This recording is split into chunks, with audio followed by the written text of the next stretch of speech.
Olá, bem-vindo ao Estudo em Casa. Agora é a vez da nossa disciplina de História e Cidadania. Estás a ouvir-nos em casa, com certeza, pois é onde deves estar agora. Nós vamos mostrar nesta disciplina conteúdos de História, mas também conteúdos de Cidadania. Sabes que a cidadania é transversal, que ela faz parte de todas as disciplinas, mas agora vamos encará-la aqui muito especificamente com os conteúdos de História. Ora bem, de que é que nós vamos falar? Vamos ter um tema por aula. E de que é que nós vamos falar em cada aula? Vamos falar de conteúdos de 7º ano, conteúdos do 8º ano.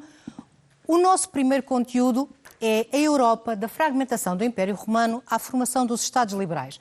Eu vou dizer que vais ter vários, digamos, um grande tema e vários subtemas. Para quê?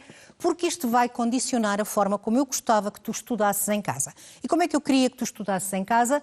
Pois não interessa qual é o manual que tens, terás um manual de uns de uma editora, outros terão um manual de outra editora.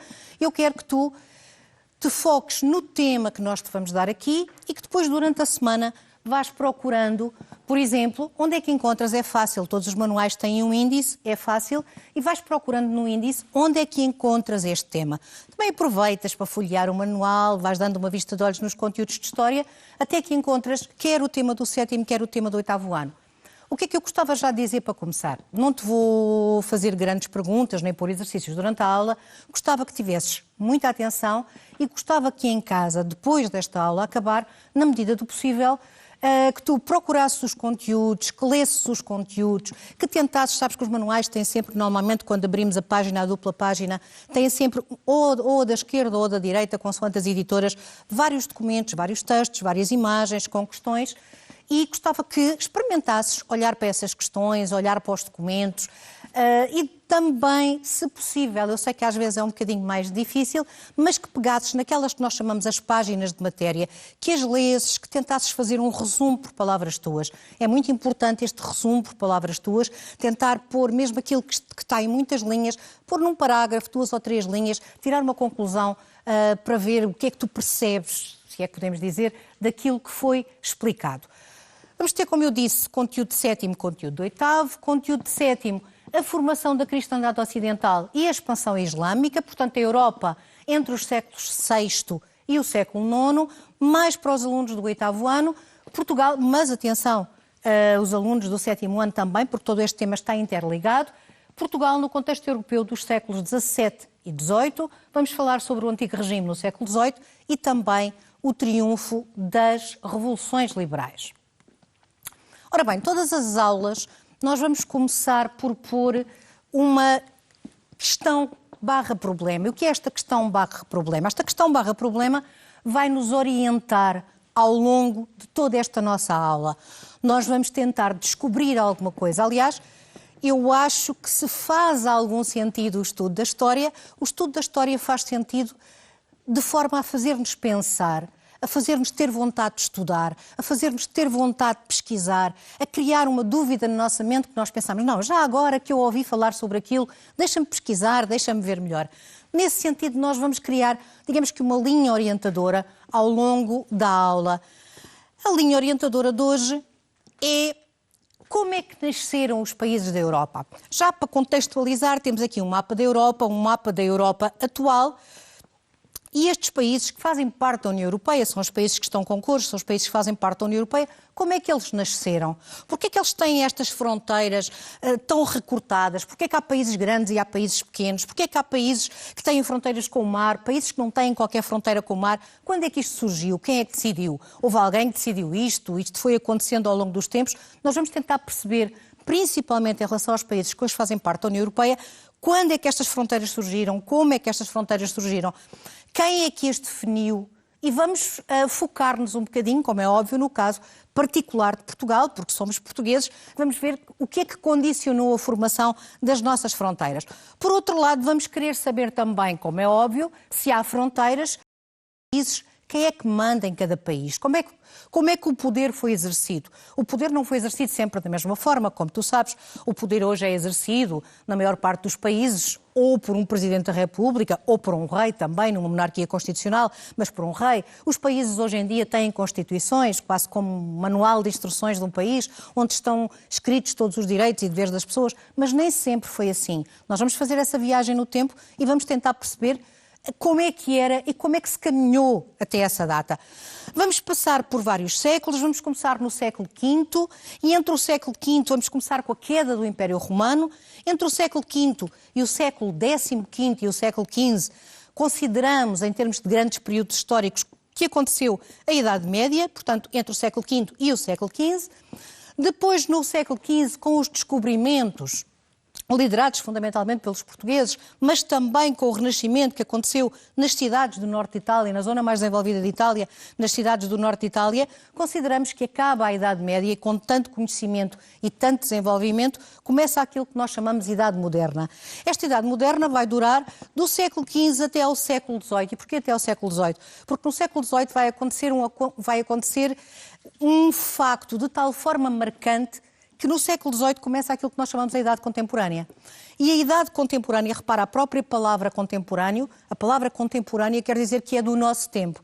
Repara como a Revolução Francesa foi tão importante, fez mudar toda a história dos homens, e vamos ver, ao longo desta aula, vamos ver como é que ela foi importante, fez mudar toda a história dos homens, que até hoje não encontramos ainda outro nome. Continuamos. Quem vivia, por exemplo, a Revolução Francesa aconteceu em 1789, quem vivia em 1789 e quem vive hoje, vivem ambos, ou um já viveu, outro vive agora, na época contemporânea. Ora bem, portanto, isto é mais ou menos a nossa linha de pensamento para a aula de hoje e aquilo que nós vamos tentar descobrir, como é que se formaram os países, como é que se formaram as fronteiras, como é que foi exercido o poder em todos estes países. Século V, século XVIII, é mais ou menos nesta baliza temporal que nós vamos ficar hoje. Ora bem, para começar, vamos tentar perceber, século V é o fim do Império Romano, como é que um império tão grande, como é que um império tão poderoso, um império que na sua maior extensão foi maior do que é hoje a União Europeia, um império e numa altura em que não havia qualquer meio de transporte nem de comunicação que temos hoje. Ou iam pelas estradas com carroças ou a cavalo, ou iam de barco, e os barcos também funcionavam a remos. Portanto, repara como é que era possível haver um império tão grande, sem comunicações, e como é que este império tão bem organizado, tão estruturado, com um poder central tão forte, como é que este império cai? Ele cai por variedíssimas razões, ele cai porque há invasões de povos bárbaros, e são chamados de bárbaros pelos próprios romanos, porque não falavam a língua deles, e os romanos chamavam bárbaros a quem não falasse o latim. Invasões de povos bárbaros, mas também por muitos problemas internos, pelo tamanho do império, pela corrupção que já graçava no império, pela falta de confiança que os imperadores já começavam a ter nos seus generais e nos governadores das províncias. Por variedíssimas razões, o Império Romano vai cair. Vamos ver um pequeno vídeo que vai mostrar muito bem este fim do Império Romano e o início da tal Idade Média que começa no século V.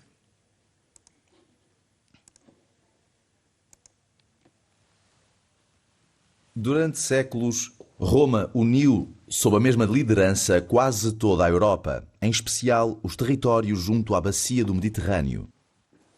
Face às dificuldades de administração de um território com tal dimensão, em 395 o imperador Teodósio decidiu dividi-lo, passando a existir o Império Romano do Ocidente e o Império Romano do Oriente. Com as invasões bárbaras, verificou-se uma fragmentação que viria a desenhar o novo mapa político da Europa. Este novo mapa político inclui os reinos bárbaros independentes que se formaram no território anteriormente ocupado pelo Império Romano do Ocidente. O reino anglo-saxónico, o reino franco, o reino burgúndio, o reino ostrogodo, o reino vândalo e, na Península Ibérica, o reino visigodo e o reino suevo. A este temos o Império do Oriente ou Império Bizantino, que perdurou até 1453. No final do século V, temos então um novo mapa político, mapa esse que viria a marcar a história da Europa. Este momento, em que há uma recomposição do espaço europeu, assinala o fim do período da história clássica, ou antiguidade, e o início da Idade Média. Ok, então, como já viste, portanto, o fim da época clássica e o início da Idade Média, marcado pelas invasões bárbaras. Ora bem, estávamos no século V, começam a formar-se alguns reinos, esses povos bárbaros que chegam começam a formar alguns reinos, eles começam, já vimos, os visigodos, os ostrogodos, os burgúndios, os anglo-saxões, e começa a haver alguma estabilidade. Criam-se algumas fronteiras. Alguns desses reinos bárbaros, digamos, que juntam-se, podemos ver aqui neste mapa, por exemplo, esta parte que tens aqui a lilás, que Europa Central, fundamentalmente, França, norte de Itália, território atualmente da Alemanha e da Europa Central, era o Império Carolíngio. Já se tinha formado um grande império, estamos a algures entre o século V e o século VIII, o Império Carolíngio. E temos aqui o grande mundo bizantino, o grande Império Bizantino, mais, portanto, a leste da Europa. No século VIII, a Europa, quando estava a começar a erguer-se de tanta insegurança, sofre uma nova vaga de invasões. E esta vaga de invasões é incrível porque eles atacam de todos os lados. Do norte da Europa vêm os vikings, do leste da Europa vêm os húngaros, os povos magiares, e do sul da Europa, norte da África, vêm os muçulmanos. A Europa vê-se atacada por todos os lados, há pânico, as pessoas fogem das cidades que já se estavam a começar a desenvolver, as pessoas vão para os campos, e é no contexto desta invasão muçulmana que nós vamos ver que cá em Portugal o Reino de Portugal se vai formar. E porquê? Porque os muçulmanos, e repara uma coisa, os muçulmanos tiveram muitíssimo tempo na Península Ibérica. Os muçulmanos tiveram, não admira que a nossa cultura tenha tantas reminiscências e tantos pormenores que têm a ver com o mundo árabe. Eles tiveram 8 séculos, 800 anos na Península Ibérica. Durante 800 anos nós convivemos, mas quando eles chegam à Península Ibérica, os cristãos, como já viste ainda há bocado, deves-te lembrar, visigodos e suevos, fogem para norte, recuam para norte e refugiam-se atualmente. Faz parte de Espanha, refugiam-se no norte da Península Ibérica, na zona das Astúrias. É aqui, desta zona das Astúrias, que eles começam conversações, que eles planeiam, que eles combinam, pedem ajuda a outros Estados da Europa e tentam a reconquista. Reconquista porquê? Reconquista porque o território já tinha sido deles e eles iam reconquistá-lo novamente. Óbvio que nesta altura não há Portugal nem há Espanha. Há o reino dos visigodos, a maior parte da Península Ibérica, e o reino dos suevos, na parte mais, digamos que noroeste da Península Ibérica. Ora, sobre isto vamos ver também um pequeno vídeo que eu tenho aqui que te vai mostrar muito bem não só a formação de Portugal, como as várias etapas da formação de Portugal no contexto desta reconquista de território aos muçulmanos. As etapas da definição das fronteiras de Portugal. Ao mesmo tempo que desejava conseguir o reconhecimento da independência do Reino de Portugal, Dom Afonso Henriques desejava aumentar o território do reino conquistando terras aos muçulmanos. No entanto, a definição das fronteiras de Portugal foi feita aos avanços e recuos e ao longo de vários reinados. Durante o reinado de Dom Afonso Henriques, avançou-se do sul de Coimbra até Leiria, em 1145, e passado 2 anos, em 1147, até Lisboa.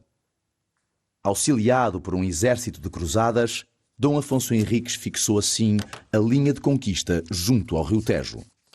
Até 1159, Dom Afonso Henriques continuou a avançar até reconquistar o território até à zona de Beja. No entanto, os reforços do exército muçulmano e o facto de o exército português não estar, neste caso, protegido por uma fronteira natural, como o Rio Tejo, levaram a um recuo na conquista. Assim, até à morte de Dom Afonso Henriques, em 1185, já se haviam perdido muitos dos territórios conquistados na zona do Alentejo e em 1191 a fronteira era muito semelhante à de 1147. Nos reinados de Dom Sancho I, Dom Afonso II e Dom Sancho II recuperaram-se territórios no Alentejo e conquistaram-se cidades como Tavira e Alvor, no Algarve. Restando, em 1239, perto do final do reinado de Dom Sancho II, apenas uma franja do território no Alentejo e no Algarve por conquistar. Esse território só foi conquistado em 1249 pelo rei Dom Afonso III, estando, nesta data, definidas as fronteiras naturais de Portugal. Ficavam apenas por definir as fronteiras peninsulares com os restantes reinos existentes. As fronteiras convencionais, ou seja, aquelas que não respeitam as características geográficas naturais de um território, foram depois definidas no Tratado de Alcanises em 1297. Nele, Dom Dinis, rei de Portugal, e Dom Fernando, rei de Leão e Castela, estabeleceram as fronteiras de Portugal que se mantêm até aos nossos dias. À exceção de Olivença, ocupada em 1801 pela Espanha. Toda a população do território português participou nestas guerras de conquista do território português. Estes foram depois recompensados por essa participação através da doação de terras e privilégios. Essas doações eram realizadas através de cartas de couto, quando a doação era feita a clérigos ou nobres que podiam depois povoar, organizar e gerir esse espaço sem pagar impostos. Cartas de foral, quando um território passava para a administração dos habitantes de um concelho que mantinham a obrigação de pagar impostos ao rei e obedecer à sua justiça. Os monarcas garantiam assim a defesa e povoamento do território recém-conquistado, mas limitavam o seu poder e criavam a possibilidade de existirem pessoas isentas aos seus impostos e justiça, o que nos nossos dias já não se verifica. Em síntese, após o reconhecimento da independência de Portugal com o Tratado de Zamora e mais tarde com a bula Manifestis Probatum, os reis portugueses começaram a aumentar o seu território. O processo de reconquista iniciou-se em 1147 com Dom Afonso Henriques, mas só no reinado de Dom Afonso III, em 1239, é que os muçulmanos foram totalmente expulsos do Reino de Portugal. Contudo, foi em 1297, com o Tratado de Alcanises, que ficaram definidos os limites do Reino de Portugal, limites estes que se mantêm globalmente até aos nossos dias. Já percebeste então como é que se formou o Reino de Portugal? Como é que no contexto da Reconquista se forma, como é que é no contexto de uma Reconquista que, através de uma doação de um pequeno condado, se forma o Reino de Portugal e como é que ele se vai alargando até chegar quase às dimensões que ele tem hoje. Já passámos muito tempo, já começámos no século V, já vamos no século XIII. Vamos sintetizar antes de avançar um bocadinho, vamos organizar as ideias. Ora bem, então, falámos sobre a Europa, do Império Romano até à formação dos reinos, começámos por chegar à conclusão que houve invasões bárbaras. Esses bárbaros eram vários povos, eram chamados genericamente de bárbaros pelos romanos, eram suevos e visigodos que se estabeleceram na região onde hoje é Espanha e onde hoje é Portugal, eram francos que se estabeleceram na região onde hoje é França, daí até o nome de França, eram burgúndios que se estabeleceram na região mais ou menos do sul da Alemanha e da Europa Central, eram ostrogodos que se foram estabelecer aqui na região que hoje é Itália, anglo-saxões que se foram estabelecer na região que hoje é o Reino Unido, Inglaterra e Irlanda. O que é que eles provocaram? Provocaram o fim do Império Romano, provocaram muita destruição e muitas mortes. Quando a Europa se está a começar a reconstruir, há uma segunda vaga de invasões no século VIII. Essa segunda vaga de invasões vem de três zonas da Europa. Do norte da Europa vêm os normandos, do leste da Europa vêm os magiares, os povos húngaros, e do sul da Europa, portanto, norte da África, chegam os muçulmanos que ficam na Península Ibérica. Eles não passam da Península Ibérica e vão ficar na Península Ibérica durante 8 séculos. Não ficaram em Portugal durante tanto tempo, mas ficaram na Península Ibérica, sul de Espanha principalmente, no Califato de Córdoba, ficaram no total durante 8 séculos. Durante estes 8 séculos vai haver lutas entre muçulmanos e cristãos, vai haver o processo da reconquista cristã, é um processo porque ele passa-se durante muitos anos e que demora muito tempo a acontecer, com avanços e recuos, e no contexto desse processo de reconquista cristã vai-se formar o Reino de Portugal.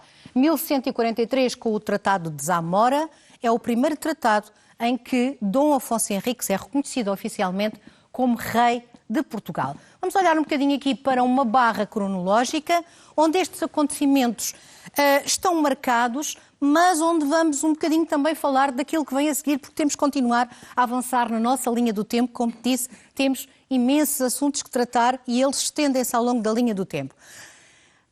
No século V, a queda do Império Romano. No século VIII, as invasões bárbaras e muçulmanas.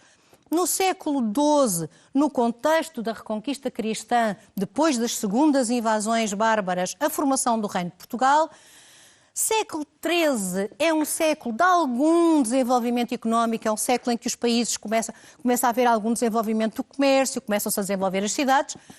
Século XIV é um século de crise terrível. Nós falamos hoje da nossa crise, é um século de pestes, de epidemias, é o século da peste negra, é um século terrível.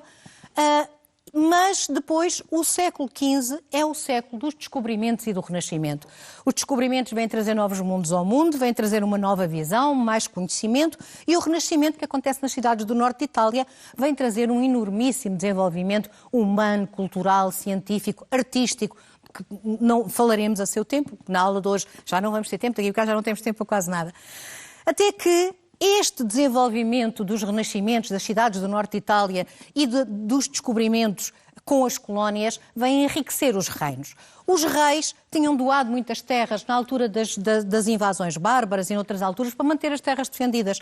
Mas agora que as terras são mais ricas, os reis querem fazer que regresse o poder às suas mãos. Ora, esse regresso do poder às suas mãos vai ser a característica do absolutismo régio, que no século XVII, começa no século XVII e dura até ao século XVIII, que nós chamamos antigo regime. Portanto, vai haver uma tentativa de que os reis vão tentar concentrar novamente o poder nas suas mãos. Ora, o caso mais paradigmático desta concentração de poder nas mãos de uma só pessoa é o caso de Luís XIV, rei de França, o chamado Rei Sol. Chamavam-lhe o Rei Sol, um biógrafo dele chamou-lhe o Rei Sol, porque o biógrafo dizia que, tal como o sol, quando amanhece, o sol ilumina e alegra todas as pessoas, também a visão de Sua Majestade, quando acordava de manhã, fazia resplandecer todos os súbditos. Portanto, o Rei Sol. E quem é este rei? Este rei reúne todos os poderes, e volto a dizer, ele é o paradigma do rei absoluto, porque ele considera-se a si próprio o representante de Deus na Terra. Ele vai rivalizar, inclusive, com papas e com a Igreja, e, portanto, controla a Igreja. Ele controla a nobreza, através de doações, através da vida na corte, através de alguma persuasão também, mas controla a nobreza. Ele forma e comanda um exército nacional. Acima de todos os chefes militares está o rei, e ele concentra em si, e isto é muito importante, já ouviste falar de certeza em história e vais ouvir falar muitas vezes, os poderes legislativo, executivo e judicial. É fundamental teres noção que são 3 poderes que obrigatoriamente, se o regime for democrático, têm que estar nas mãos de estruturas diferentes. O poder legislativo é o poder de fazer leis, o poder executivo, o poder de criar condições para que essas leis sejam postas em prática, e o poder judicial, que está entregue aos tribunais, o poder de julgar as infrações cometidas às leis. Este rei, repara que nunca pode dar muito bom resultado quando um rei concentra na sua mão estes 3 poderes, para além de controlar a nobreza, controlar o clero. Portanto, isto vai gerar, também no século XVII e no século XVIII, vai gerar muita crítica. Esta crítica ao poder dos reis, nós chamamos iluminismo. Iluminismo porquê? Porque, contrariamente ao absolutismo, em que o rei dominava tudo sozinho, o iluminismo dizia que vinha iluminar a mente das pessoas, trazer novas ideias. E que ideias são estas? São ideias que criticam a intolerância que havia nesta altura, as desigualdades sociais, as enormíssimas desigualdades sociais entre grupos, os privilégios por parte não só do rei, mas dos nobres, da Igreja, das classes mais ricas, e o Estado absoluto em que o rei mantinha nas suas mãos todos os poderes. Eles propõem, contrariamente à intolerância, propõem a tolerância, propõem a igualdade, propõem aquilo que nós chamamos o primado da razão. Ou seja, o pensamento, o estudo, o pensar as coisas primeiro e ter uma razão quase que científica para as fazer, e a separação de poderes. Estas ideias vão ser desenvolvidas fundamentalmente por quem? Por filósofos do século XVIII, fundamentalmente Rousseau, Jean-Jacques Rousseau, cuja foto podes ver aqui, Montesquieu e Voltaire, entre muitos outros. Como é que eles divulgaram estas ideias? Numa altura em que as formas de divulgação de ideias não eram não eram tantas como nós temos hoje em dia. Ora bem, eles divulgaram estas ideias através das academias. As academias eram uma espécie de, não eram bem faculdades, mas de institutos que reuniam todas as áreas do saber. Havia a Academia de Letras, a Academia de Ciências, através dos salões. E os salões, cada pessoa rica, cada pessoa já de uma determinada classe social, tinha em sua casa um salão onde recebia os convidados e onde se faziam conversas pela noite fora. Nos cafés, as pessoas que já tinham alguma cultura, algum conhecimento, mas que não tinham um salão em sua casa para receber as visitas, começam a reunir-se, e é engraçado, já agora uma curiosidade, o primeiro café da história surge nesta altura. É o local onde as pessoas vão e onde, depois de tomarem uma refeição em sua casa, vão para poderem estar sentados só a tomar o café e a discutir ideias uns com os outros. Portanto, exatamente aquilo que nós não podemos fazer hoje em dia. Também começam a divulgar-se cada vez mais os jornais. Surge a primeira enciclopédia da história. 2 nomes grandes, por acaso não estão aqui do iluminismo, Diderot e d'Alembert, decidem criar uma obra onde esteja reunido todo o conhecimento que existe. E essa obra vão chamar enciclopédia, depois agora há várias enciclopédias, e até há a neta desta enciclopédia, que é a Wikipédia, de certeza usas tanto, e também as cartas, portanto. E porquê as cartas são importantes? As cartas são a divulgação da correspondência trocada entre estas pessoas, e a correspondência trocada entre estas pessoas é extremamente importante para perceber o que é que eles pensavam na realidade. É às vezes um dos meios de fazer história mais fiáveis, porque quando se está a escrever uma carta, está-se a escrever uma carta, é uma coisa mais pessoal em que se diz na realidade o que se pensa. Olha, eu acho que devia ser parecido quase com os nossos chats de atualmente, portanto, mas as cartas. Ora bem, estes filósofos vão influenciar decisivamente a sociedade. Vão conseguir influenciar mesmo as pessoas de estratos mais baixos da sociedade e em 1789 vai haver uma grande revolução em França. A primeira grande revolução liberal da história, ela acontece em França, nós chamamos-lhe até em história a Revolução Fundadora. E ela é a Revolução Fundadora porquê? Porque ela é extremamente importante, mas também porque ela se vai replicar não só por toda a Europa, como também pela América Latina. Esta revolução, que teve várias fases, não vamos agora estudaremos a seu tempo, não vamos agora estudar toda a Revolução Francesa, desta revolução sai um documento fundamental. Esse documento, em 1789, é a Declaração dos Direitos do Homem e do Cidadão.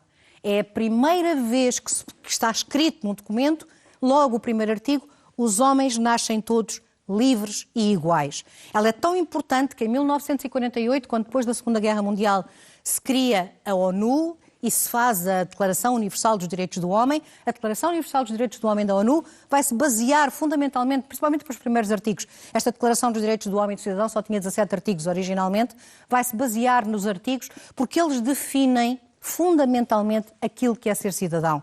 E ser cidadão é fundamental.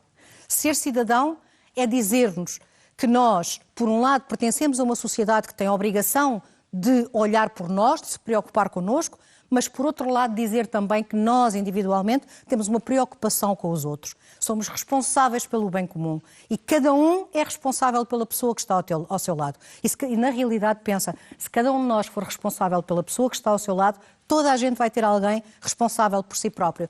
Estes ideais da Revolução Francesa são os ideais da liberdade, da igualdade, da fraternidade. Liberdade de expressão, liberdade de reunião, todas as liberdades possíveis, igualdade, sendo que nascemos todos iguais, independentemente da raça, do credo, do estatuto social, todos nascemos iguais, e a fraternidade, que é extremamente importante. Nós às vezes temos o conceito de fraternidade um bocadinho esquecido, entendemos mais fraternidade fraterna entre irmãos, mas o conceito de fraternidade é extremamente importante. O conceito de fraternidade diz-nos que nós, enquanto sociedade, não podemos deixar ninguém para trás. Que nós, enquanto sociedade, somos responsáveis por todos. E diz-nos também que cada um de nós, por pouco que faça, ao dar um contributo para a sociedade, está a fazer com que essa sociedade progrida. Que todos nós temos direitos, que todos nós temos deveres, e é essa que é a nossa função na sociedade. Estamos a chegar ao fim da nossa aula. Eu acho que ainda tinha mais coisas, mas eu, como sempre, se os meus alunos estiverem a ver esta aula, vão se rir. Eu, como sempre, acho que ainda tinha mais um videozinho que já não te vou mostrar na aula de hoje, porque já vi que não tenho tempo de forma nenhuma para mostrar o vídeo, mas vamos então completar a nossa barra cronológica. Então tínhamos parado a primeira barra cronológica no século XVII, com o Antigo Regime, e após o Antigo Regime, no século XVII, o pensamento iluminista vai contribuir para a Revolução Francesa. A Revolução Francesa acontece em 1789. A seguir à Revolução Francesa passa-se aquilo que nós em história chamamos a geografia dos movimentos liberais, ou seja, a replicação destas revoluções liberais por países da Europa. Inclusive, tens aqui uma imagem, esta pertence à Revolução, também nós tivemos uma Revolução Liberal extremamente importante, a seu tempo também falaremos disso. A Revolução Liberal de 1820 que aconteceu em Portugal, que nos deu a